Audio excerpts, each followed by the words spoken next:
ভোটের আগে শিক্ষকদের জন্য বড় ঘোষণা, মহার্ঘ ভাতা বাড়ল 10%। 2024 সালের এপ্রিল থেকে বকেয়া সহ মিলবে ডিএ। বিজ্ঞপ্তি জারি স্কুল শিক্ষা দপ্তরের, অর্থ দপ্তরের। অনুমোদন মিলতে নির্দেশ রাজ্যের 40 থেকে 45টি ডিএ গেটিং স্কুলের শিক্ষক শিক্ষাকর্মীরা পাচ্ছেন বাড়তি মহার্ঘ ভাতা। 2024 সালের এপ্রিল থেকে বকেয়া সহ মিলবে ডিএ। বিজ্ঞপ্তি জারি স্কুল শিক্ষা দপ্তরের। মহার্ঘ ভাতা বাড়ল 10%। ভোটের আগে শিক্ষকদের জন্য বড় ঘোষণা, মহার্ঘ ভাতা বাড়ল 10%।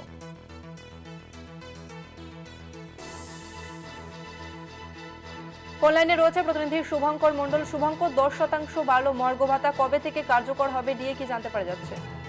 দেখো, তোমায় জানিয়ে রাখি 2024 সালে একবার কিন্তু এই মহার্ঘ ভাতা বৃদ্ধি নিয়ে 10% মহার্ঘ ভাতা বৃদ্ধি নিয়ে বিজ্ঞপ্তি জারি হয়েছিল, কিন্তু সেই সময় সেই মহার্ঘ ভাতার বিজ্ঞপ্তি জারি হলেও কবে থেকে পাওয়া যাবে মহার্ঘ ভাতা সেটা কিন্তু তিমির অন্ধকারে ছিলেন শিক্ষক থেকে শিক্ষাকর্মী সকলেই, এবং সেই মহার্ঘ ভাতা তারা পাননি। পরবর্তীতে 2025 সালে বিজ্ঞপ্তি জারি হলো এবং সেই বিজ্ঞপ্তি জারি হতে শিক্ষা দপ্তরের সূত্রে যেটি জানা যাচ্ছে যে 2024 সালের যে 10% এবং 2025 সালের যে 10%, মোট 20% মহার্ঘ ভাতা কিন্তু রাজ্যের সরকারি সাহায্যপ্রাপ্ত, সরকার পোষিত এবং একই সঙ্গে ডিএ গেটিং স্কুলে যারা শিক্ষক এবং শিক্ষাকর্মী রয়েছেন তারা কিন্তু পাবেন।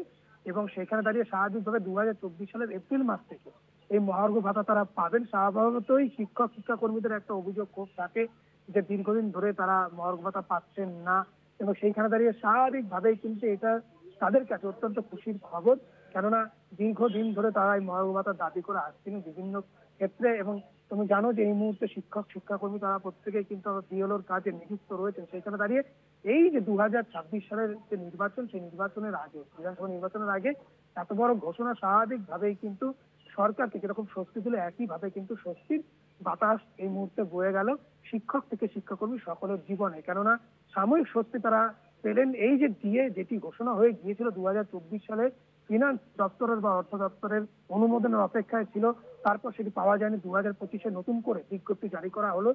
সব মিলিয়ে কিন্তু দেখা যাচ্ছে যে দুটি ডিএ, অর্থাৎ একটি 10%, 2024-এর পরবর্তীতে 2025-এর 10%, দুটি মিলে কিন্তু 20%। এই 20% মহার্ঘ ভাতা কিন্তু শিক্ষক থেকে শিক্ষাকর্মী, সরকার সাহায্যপ্রাপ্ত, সরকার পোষিত এবং একই সঙ্গে ডিএ গেটিং যে 40 থেকে 50টি স্কুল রাজ্যে রয়েছে সেই সব স্কুলের শিক্ষক শিক্ষিকারা পাবেন। যেমন বেতুন স্কুল রয়েছে, যেমন কিন্তু স্কটিশ চার্চ কলেজের স্কুল রয়েছে, এই যে স্কুলগুলি রয়েছে, যেমন কিন্তু আমরা দেখতে পেয়েছি যে অন্যান্য বেশ কিছু স্কুল যেরকম রয়েছে ডিএ গেটিং স্কুল, তারা কিন্তু মূলত এই যে মহার্ঘ ভাতা সরকারি সাহায্যপ্রাপ্ত এবং সরকার পোষিত স্কুলের পাশাপাশি তারাও এই মহার্ঘ ভাতা পাবেন। ধন্যবাদ শুভঙ্কর।